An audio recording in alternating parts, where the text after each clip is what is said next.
Chanakya international academy உங்களுக்குள் இருக்கும் தலைவரை வெளிக்கொண்டு வரும் பியூர் பாலிடிக்ஸ் பயிற்சி பட்டறை நேரடி மற்றும் இணைய வழி மார்ச் 16 முதல். கான்டாக்ட் 7338824242. இங்கு கூடியிருக்கும் அனைவருக்கும் முதற்கண் என் வணக்கத்தை தெரிவித்துக் கொள்கிறேன்.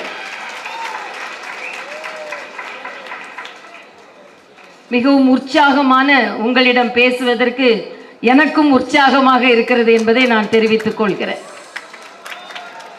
மரியாதைக்குரிய ராஜீவ் சந்திரசேகர் அவர்கள் உங்களோடு ஒரே நாடு ஒரே தேர்தல் என்ற நிகழ்ச்சிக்காக பேச வந்திருக்கிறார்கள். அவர்களுக்கு எனது வணக்கத்தை நான் தெரிவித்துக் கொள்கிறேன்.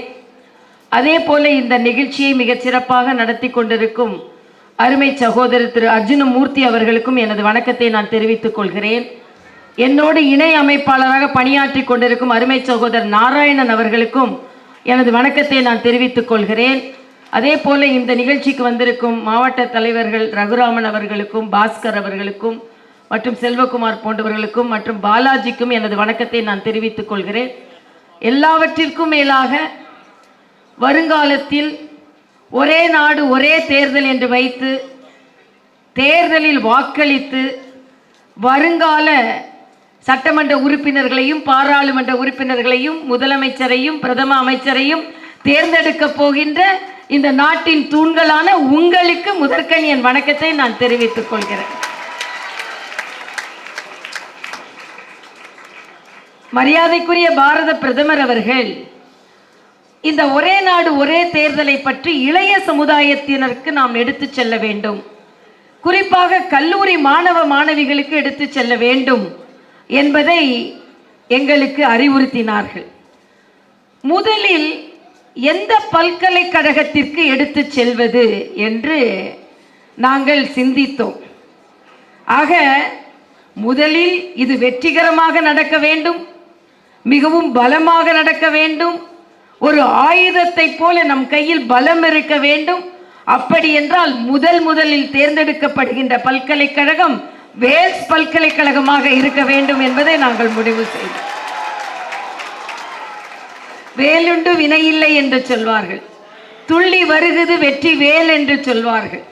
ஆக இந்த வேல்ஸ் பல்கலைக்கழகம் இங்கு நாங்கள் ஆரம்பிக்கின்ற இந்த நிகழ்வு நிச்சயமாக ஒரே நாடு ஒரே தேர்தலாக மாறி இங்கே நீங்கள் போட்ட விதை வருங்காலத்தில் பலமான இந்தியாவை உருவாக்குவதற்கு நீங்கள் அடித்தளமாக இருக்கிறீர்கள், இருக்க போகிறீர்கள் என்ற வகையில் இங்கே அமர்ந்திருக்கும் தங்கைகளுக்கும் தம்பிகளுக்கும் ஆசிரியர் பெருமக்களுக்கும் எனது வணக்கத்தை நான் தெரிவித்து, நிச்சயமாக இந்த ஒரே நாடு ஒரே தேர்தல் இங்கே ராஜீவ் சந்திரசேகர் அவர்கள் பேச போகிறார்கள். ஆனால் இது ஏன் ஒரே நாடு ஒரே தேர்தலாக இருக்க வேண்டும் என்பதற்கு பல காரணங்கள் இருக்கிறது. இன்று நாம் எப்பொழுது வேண்டுமானாலும் தேர்தலை சந்திச்சு கொண்டே இருக்கிறோம். ஆனால் தேர்தல், நான் ஒரு கவிதை படித்தேன், ஒரு பையன் கேட்குறான், அப்பா தேர்தல்னா என்னப்பா?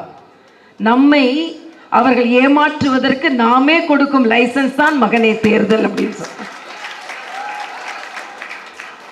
ஆக அப்படி ஏமாற்றப்படாமல் இருக்க வேண்டும். அதே நேரத்தில் நானும் கல்லூரியில் பேராசிரியராக இருந்தவதான். அண்ணன் அர்ஜுனமூர்த்தி சொன்ன மாதிரி மருத்துவக் கல்லூரியில் பேராசிரியராக இருந்துவிட்டு அதற்கு பின்பு நான் அரசியலுக்கு வந்து ஆளுநராகி மறுபடியும் அரசியலுக்கு வர வேண்டும் என்று நான் வந்திருக்கிறேன்.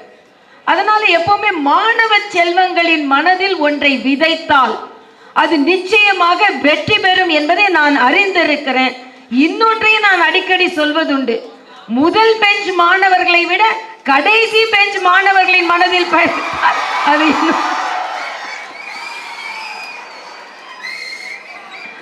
அது இன்னும் அதிகமாக, ஏன்னா அறிவாளிகள் அங்கதான் உட்கார்ந்து இருப்பாங்க.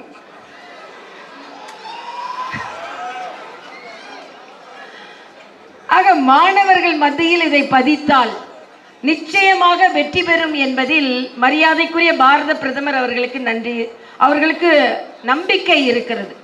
இந்த நம்பிக்கையை வைத்துத்தான் உங்களை நாடி நாங்கள் வந்திருக்கிறோம். இதுல எந்த அரசியலும் கிடையாது. பொதுமக்களுக்கு வேண்டியது அவர்களுக்கு கிடைக்க வேண்டும் என்பதற்காகத்தான். ஏனென்றால் பொதுமக்கள் வறுமை இல்லாமல் இருக்க வேண்டும், அனைவருக்கும் அனைத்தும் கிடைக்க வேண்டும், எல்லோருக்கும் எல்லாம் கிடைக்க வேண்டும். உண்ண உணவு, உடுக்க உடை, செய்ய தொழில், கற்க கல்வி, இருக்க வீடு அனைவருக்கும் கிடைக்க வேண்டும். அப்படி என்றால் தொடர்ந்து அரசாங்கம் நடைபெற வேண்டும், எந்தவித பாகுபாடும் இல்லாமல் நடைபெற வேண்டும். வெற்றியாளர்கள் நிச்சயமாக வெற்றி பெற வேண்டும். இவர்களுக்கு யாரு நல்லது செய்வார்களோ அவர்கள் வெற்றி பெற வேண்டும்.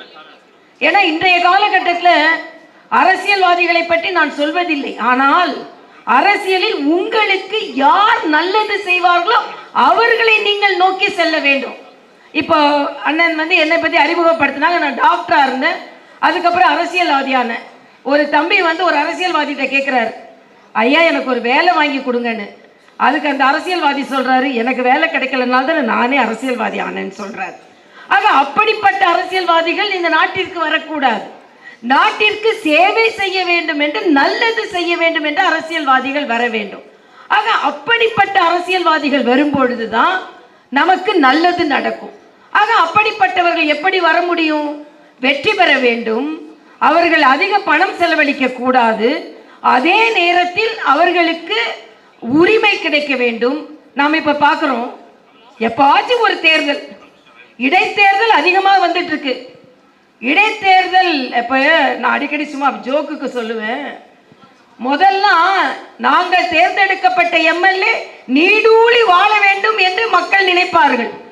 ஆனா இப்போ எங்களோட தொகுதியில் இடைத்தேர்தல் வராதா, இடைத்தேர்தல் வந்தா எங்களுக்கு காசு கிடைக்காதா, எங்களுக்கு கிஃப்ட் கிடைக்காதா நினைக்கிற அளவிற்கு மக்கள் நினைக்கிற அளவிற்கு இடைத்தேர்தல் மோசமாகிவிட்டது. இடைத்தேர்தல் வந்தால் அதிக லாபம் கிடைக்கின்ற சூழ்நிலை வந்துவிட்டது. ஆனால் எந்த தேர்தலும் இடையில் வராமல் ஒரே நாடு ஒரே தேர்தல் என்று இருந்தால் 5 வருஷத்துக்கு ஒரு முறை தான் தேர்தல் வரும், அரசியல் ஸ்திரத்தன்மை இருக்கும், அப்போ நமக்கு எல்லாமே வெற்றி கிடைக்கும் என்பதை வைத்து நான் அனுபவம், Rajeev Chandrasekhar ji, as a young child I have experienced this one nation one election because my father was contesting as MLA and the Congress leader S.G. Vinayaga Murthy is a famous lawyer. He was contesting as member of parliament from North Chennai. My father was contesting from Rayapuram, an assembly constituency, and S.G. Vinayaga Murthy was the parliament. So we used to print only one poster, one campaign, one meeting, so one spending, so one energy, single energy. அதனால எங்க அப்பா சட்டமன்ற உறுப்பினராக, நான் சின்ன வயதில் இதற்கான அருமையை பெற்றிருக்கிறேன். எங்க அப்பா சட்டமன்ற உறுப்பினராக போட்டி போட்டார்கள், இன்னொரு தலைவர் பாராளுமன்ற உறுப்பினராக போட்டி போட்டார்கள். ஆக அப்போது ஒரே போஸ்டர், ஒரே மீட்டிங், ஒரே பிரச்சாரம். அப்ப எவ்வளவு செலவு மிச்சமாகுதுன்னு பாருங்க. ஆக அதே மாதிரி ஒரே நாடு ஒரே தேர்தல் என்று இருந்தால் அது உங்களுக்கான பணம் உங்களுக்காக கிடைக்கும், நீங்கள் அனைவரும் பலன் பெறுவீர்கள் என்பதை சொல்லி உங்களிடம் பேசியதில் எனக்கு மகிழ்ச்சி. நான் இன்று ஒரு போராட்டத்தில் கலந்து கொண்டு, நான் ஏறக்குறைய போலீஸ் கஸ்டடியில் 3 மணி நேரம் இருந்துட்டு கரெக்டாக என்ன 1 மணி நேரத்துக்கு தான் ரிலீஸ் பண்ணாங்க. 1 மணிக்கு ரிலீஸ் பண்ண உடனே வேல் பல்கலைக்கழக மாணவர்களை பார்க்க வேண்டும் என்று ஓடோடி வந்தேன் என்பதைத்தான் நான் சொல்ல வேண்டும். 3 மணி நேரம் வெயிலில் நின்று விட்டு என்ன 1 மணி நேரம், அரை மணி நேரம் கழிச்சு ரிலீஸ் பண்ணாங்கன்னா உங்களை பார்த்திருக்க முடியாது. ஆனால் இறைவன் உங்களை பார்க்க வேண்டும் என்று பணித்திருக்கிறார். அதனால் உங்களை பார்க்க வந்ததில் எனக்கு இறைவனுக்கும் நான் நன்றியை சொல்லி உங்களிடம் விடைபெறுகிறேன். நன்றி, வணக்கம்.